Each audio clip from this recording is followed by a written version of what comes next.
飛機點話？咁走㗎？誒，聽到啊，你講啊。咁喺走，落班㗎嘛？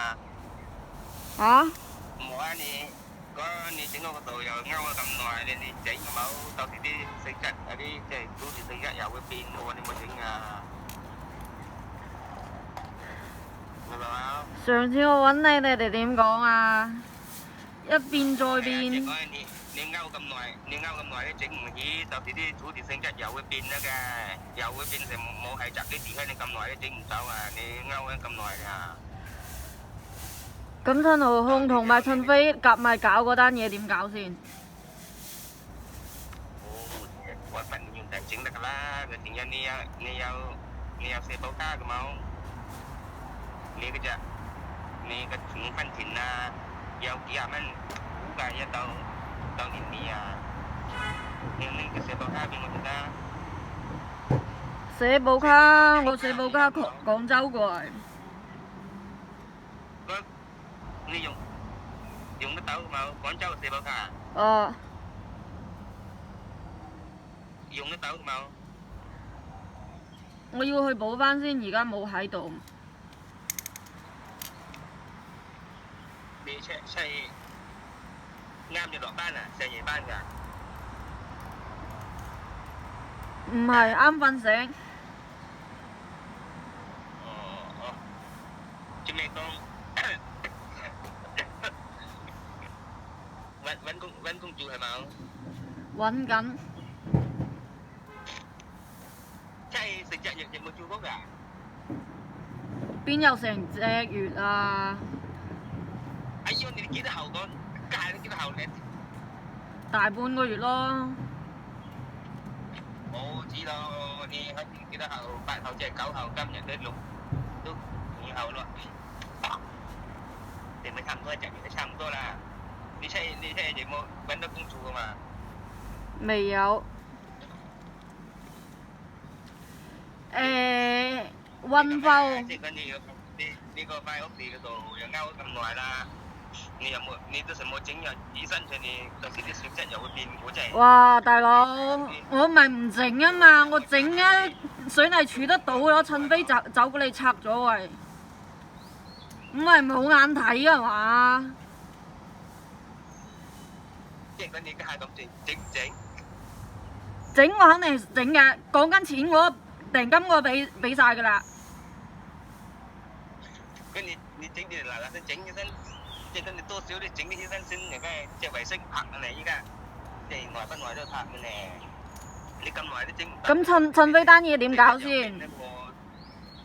即係嗰陣時賺咗幫你調翻，即係佢之前唔係集基地幫你調翻，但係你咁耐整唔到，到時又變咧，人家點樣幫你調？明白冇？就係咁嘅意思。趁飛單嘢點搞先？你硬淨水整到飛啲㗎嘛？咩叫我整到趁飛刀啊？本身講好嘅位置，即係原先個塊地，而家拉成三角形嘅咁樣，唔係冇眼睇㗎啦嘛？你個時候呢？個時候喺時候大家你眼睛實啲，講大家咁係嘛？個時候係啦。運輸局保局個局長啊，高局長啊嘛？你有冇佢電話？乜嘢話？運輸局保局。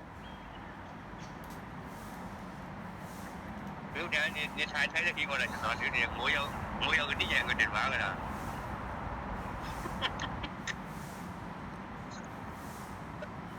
即係李警官個同事咧，嗰啲信號咁差嘅，都邊啲人講？喺外邊啊。又嗰啲信號咁差咁。係啦，反正就咁嘅意思，即係講太過耐，啲土地性質又會變嘅，明白嘛？即係每日嗰你係整起身又唔同嘅，即係你家整走，咁到時啲性質又變得你又再係按人家調呢，你又好難調嘅喎。陳飛擺到明嘅搞嘢㗎啦，係嘛？都從準備我從知我喺嗰度起，到佢過嚟講嗰邊。按照之前量嗰啲咁都幾多方咧？嗱，之前第一次國土過去量嗰陣都有90幾個方啦，未有填出右邊嗰度都90幾個方噶咯喎。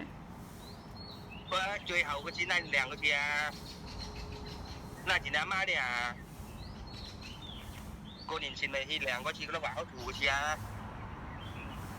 嗰啲幾多方？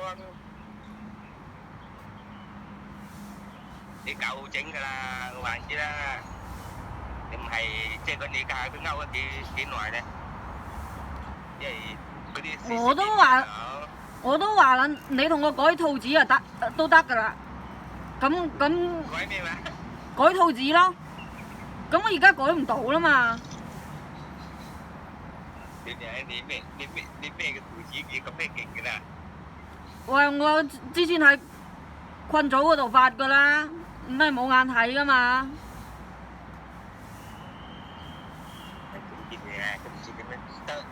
即係講佢攞緊你又係講，即係佢到時又變咗咁，你又難做，你又即係佢到時即條線即再變喺度，即係你太過耐啦嘛，明白嗎？到時你又翻嚟揾我啊，我係點樣過？係咪？你諗睇啦。你講嗰啲都係多餘嘅，而家趁威就係搞住你唔俾你起。嗰啲硬定細幾多皮啲咁啊？都話成次最後一次拉你啲量嗰次有幾多平方啦？問題係時候我揾唔到原先嗰個設計師啦。咁我都話啦，你同我改圖紙我咪得咯。咩話？你或者你幫我揾得到人改套紙都得㗎啦。好卡，你有冇清嘅？你入邊好卡，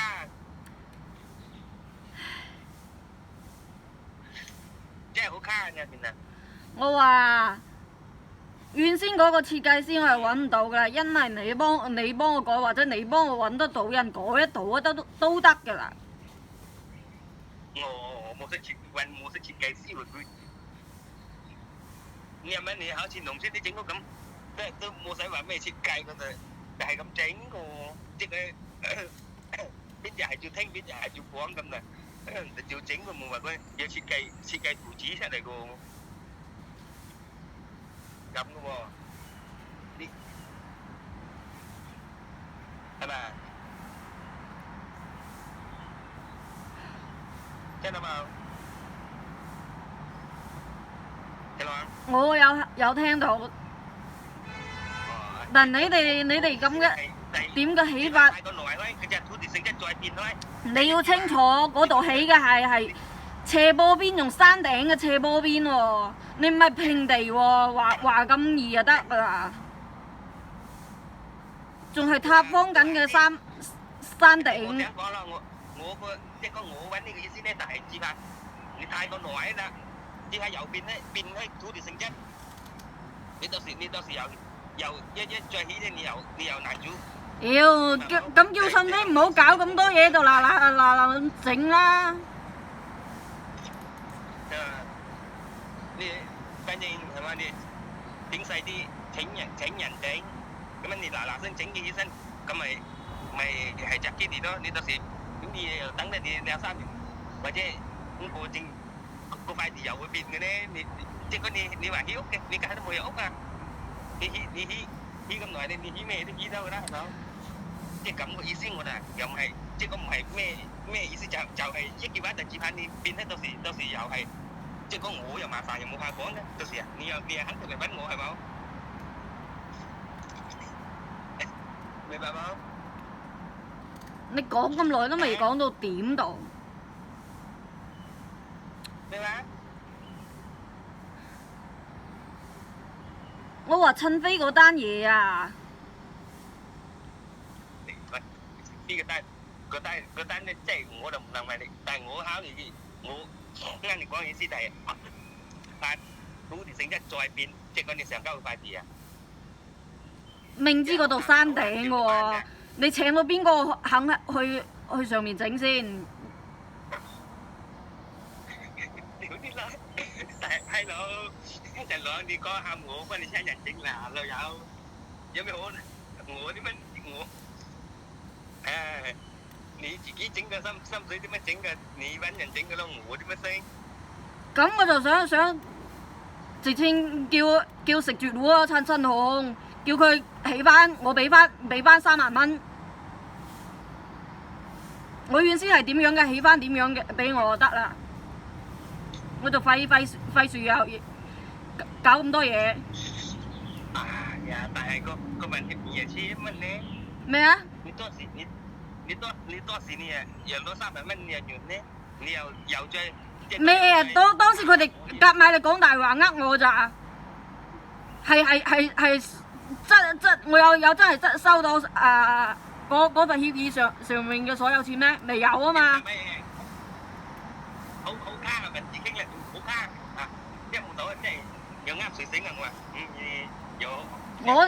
我就係咁講啦，叫佢原先我話點，我屋企係點樣嘅，起翻點樣，兼且原先嗰塊地成陳豪銀，佢而家有成2.5畝地，點解我哋淨得0.5先得個0.5畝咧？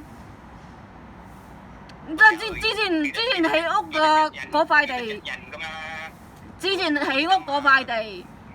你白話你好似我啲咁連田都冇有㗎，好似我咁啊，我屋企都冇有田㗎。唔係分嗰陣，原先起屋個成片200幾方300個方，夾埋路邊嗰度300個方，全部都係我阿爸名下嘅田嚟嘅。冇可能佢。即係你啱我講嗰啲冇用，我揾你意思咧嚟，我就怕你想整屋個塊地再性質再變開，我哋咁意思，我真係冇有其他意思。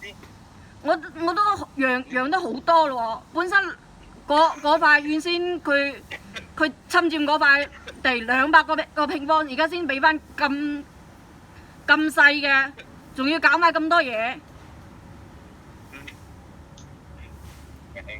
即係嗰啲，你話嗰啲以前遺留落啲咁問題，你喊我幫你，我真係我有冇有呢個能力？如果係我有呢個能力嘅，我又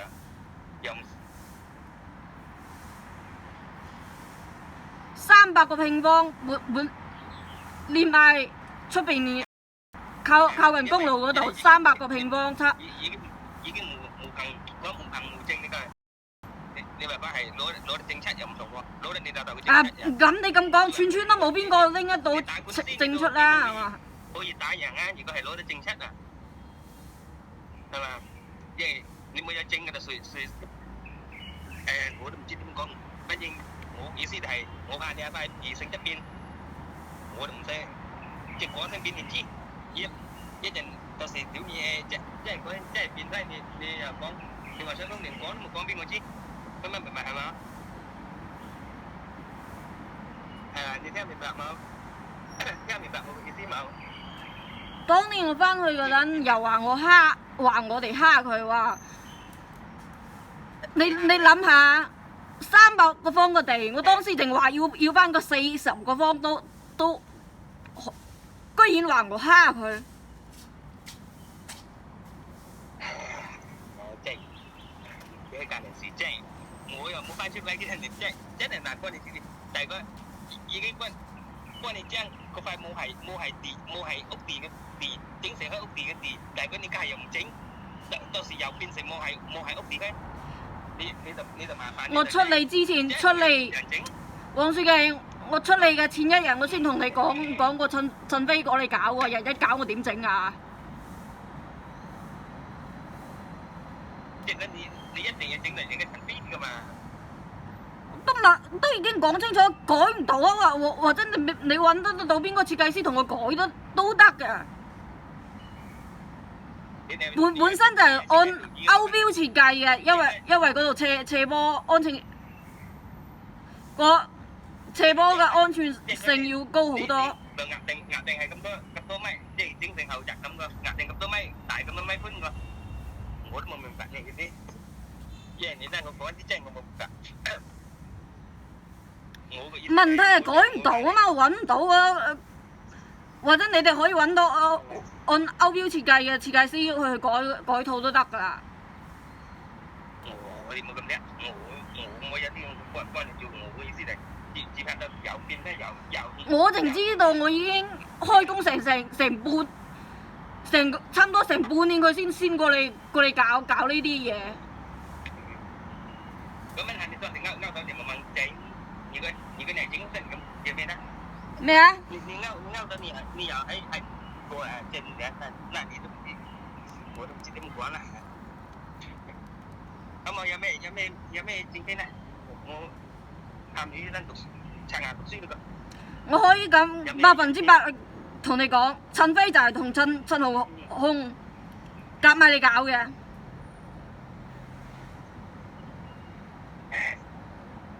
跟住有咩問題傾咧？我叫我哋起身讀書嗰個，好嘛？你要知道我啲情況，好嘛？唉。你叫運化國保局佢微信又唔揾我喎。咩人？走去揾我啲朋友啊，啲咩去？有我微信唔同我講，佢要去揾我啲朋友啊，打電話去揾我啲朋友，講呢樣講嗰樣又唔同我直接講。我冇知道啲乜嘢喎，反正我即係我意思係你想翻嚟整屋，費咁大身邊，你整得快啲，你加咁耐你又唔整？哇！我都整咗成年喎，你咪冇眼睇啊嘛？嗰到時再變咧，我就幫你唔到噶啦。黃書記，我幫佢整咗幾耐啊？整咗成年喎。我都已經整咗成年噶啦，如果唔係陳浩同食月糊嘅嗰班仆街咁樣搞嘅話，我至於拖到而家咩？所以你家冇整起，我哋即係佢有責任幫你接下到時真係變咧冇整你整啦，你又嚟揾我咁，係咪啊？就係咁個意思。因為人家你咁耐你整咩都即係佢整幾多層，人家啲都冇使幾耐㗎係嘛？人家啲整屋啲一整好快㗎。而家咪係幾層嘅問題，係我一起陳飛就走過嚟拆我嘅問題。你一定要按照你嘅圖紙，邊又俾你又即係你又要用到人家地方，人家又唔俾咁。問題係塊地本身又唔係佢嘅喎。五保戶嘅點解係變成佢嘅咧嚇？兼且係邊個斜邊斜落嘅？下啲五保戶私嘅咧，就計翻集體嘅。以前嘅咧就係乜人撫養，咩贍養，就係俾乜人嘅。以前嘅五保戶就係咁嘅。你話後尾新嘅政策咧，即係家下嚟講咧，佢哋係計翻生產隊嘅。以前就唔係嘅喎。咁喎，以前就係俾人家即係講乜嘢？但問題係嗰五保戶陳保過世嗰陣已經係實行五保政策已經好多成20年嘅咯喎。人講你可以查下啲係幾時實施嘅，反正就計翻幾時嘅咧就係雞婦人贍養人幾時咧就雞集體咁嘅，而家有嘅，即係嗰具體我唔識，查下咩？具體你唔識？查下分出就係咁嘅，就是好似單那你傾啦，那我哋算，唔查下，好冇？喂。唉，聽緊啊。好冇？講我要喊個女查下返學咧。咁轉頭先講啦。轉頭先講啦。係啦。